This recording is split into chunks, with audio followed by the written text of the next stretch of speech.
সকালে যখন আমি আইসি দোকানে দেখলাম তালা ভাঙা, তারপরে আমি পুলিশে ফোন করলাম, করে দরজা খুললাম, ঢুকলাম, ওইটা দেখলাম দোকানের এই অবস্থা, ক্যাশ ভাঙা, ক্যাশ ভাঙা, ক্যাশের যা টাকা ছিল, তারপরে আমার একটা জমানো টাকা ছিল, এটার মধ্যে এটাও নিয়ে গেছে, এটার মধ্যে প্রায় 10-15 হাজার টাকা ছিল, ক্যাশের মধ্যে আসলো 3-4 হাজার খুচরা টাকা এটি নিয়ে গেছে।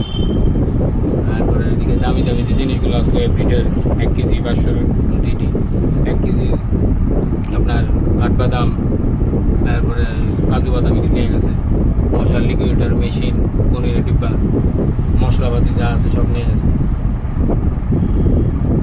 কি মনে হয় আর কোনো সন্দেহ নেই? সন্দেহ বলতে আর কি কম, সন্দেহ বলতে তো দোকানে তো কাস্টমার প্রচুর আগে, কারোর উপর আমি সন্দেহ করার মতো কিছু নেই।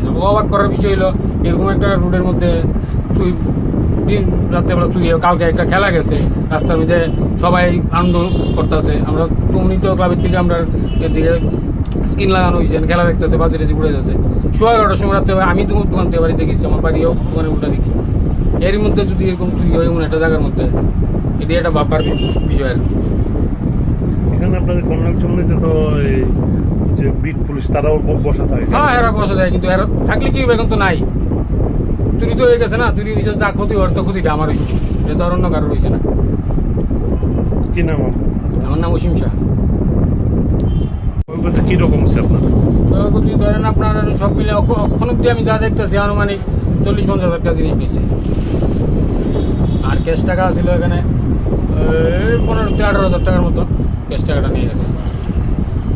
পুলিশ আসছে না এখন? না, আর পুলিশ এখন উঠতেছে, আধা ঘন্টা হয়ে গেছে, ফোন করছি, ওরা কইছে আর এখন 8টার পরে শিফটিং চেঞ্জ হলে এরপরে আইব। Subscribe to Tripura Info and press the bell icon so that you never miss any latest updates and news on Tripura.